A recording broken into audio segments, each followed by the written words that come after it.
Hi, it's the Silly Moustache here, and I've had a request.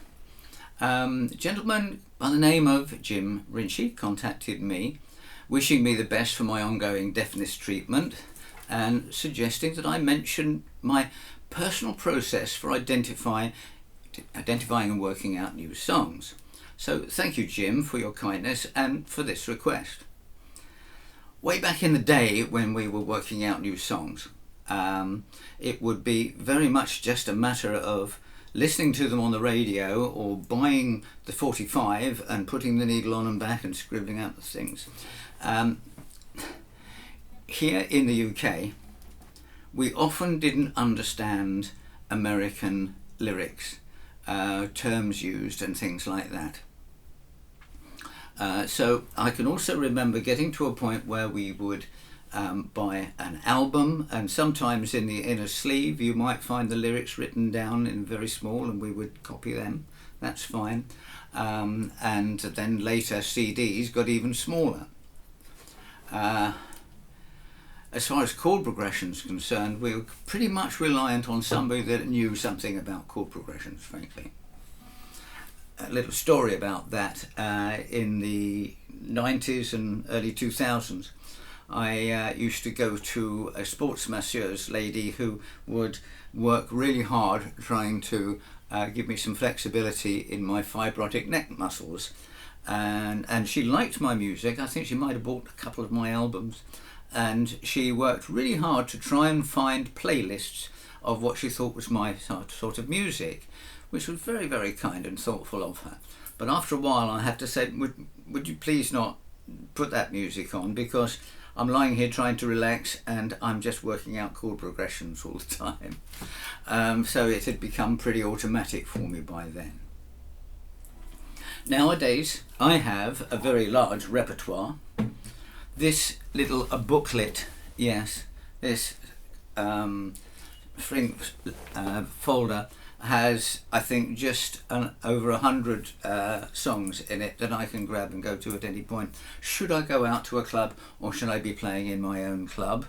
And I've got another folder over there. It's got about 150 songs, and a large chest of drawers over there that is stacked full of songs that I've learned over the years. But it's my method of finding songs. Now, why would I look for a new song now when I've got all these? Mainly because of my clients. My online one-to-one Zoom clients often ask me for a song that I've never heard of. And so, how do we research that now? Well,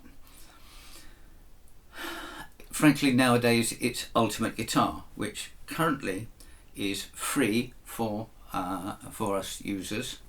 Watch that space. So what I'll do is I'll get the name of the song, I'll put it in, and then I'll put the word chords after it. And then more often than not I will find it. Not always, but more often than not. Now you go on to Ultimate Guitar and it will give you the facility to change the key. So if it's in D, you can change the D. I don't want the chord shapes, or I don't want the notes about it or anything. I just want those lyrics and what they see as the chords. One thing I do is I will always use that to write down on my final copy the name of the shape that I'm using. So if I'm going to do something in D, I'll put down C, F and G, the shapes, because I might need to do it there. Okay, so I use the shapes, but I'll put at a note at the top capo 2 or something like that. Then I will not download that PDF. I will copy it and paste it onto a Microsoft Word document. Once I've got that document, I can mess around with it to my heart's content, and I do. I don't always agree with where the chord will stop over a particular word that is in the standard format. And this is where I'm starting to put my style into things. So, for instance, I've got this song here, which I use quite a lot with clients, not to teach this song, but to teach the sort of technique that they seem to like that I do. So this is I Still Miss Someone by Johnny Cash, and it is a very simple chord progression. It has three verses and a chorus, which is the ideal shape and size and geometry for a basic country song.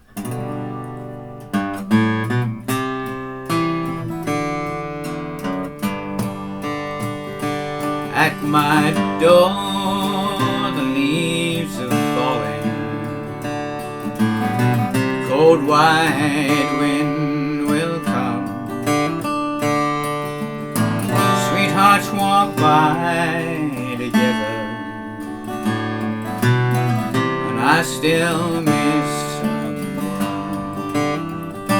Now you'll notice that I'm ragging the time. I'll do it conversationally. At my door the leaves are falling. Right? I'm not doing at my door the leaves are falling.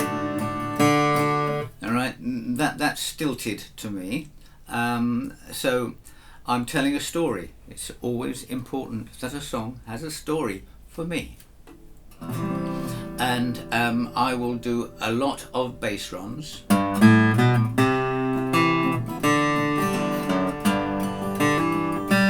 Someone challenged me recently and said that I should be doing solos.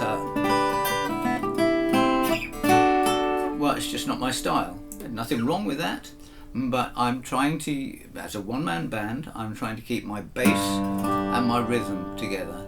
And if I wanted to do a break,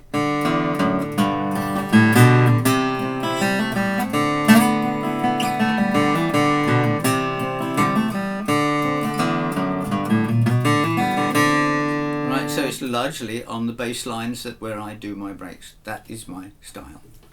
So that is how I identify a song. Frequently, much more frequently now, ideas for new songs will come from one of my clients who said, could you help me work out this song? And I will go through that process. And I have done that a number of times. So that is how, Jim, I find new songs. That is why I find new songs, and that is how I sort of keep a note of them. I know it's archaic and most people are going to iPads and things like that, and I would love to have this all on a nice iPad so I could do that, but as yet I have not been able to find someone that would be able to arrange that for me. I wish I could. There we are. So I hope that's helpful. I hope that's informative. If you have any more questions, please ask them, because that gives me a reason to make a video for you. If you have been, thanks for watching. Bye.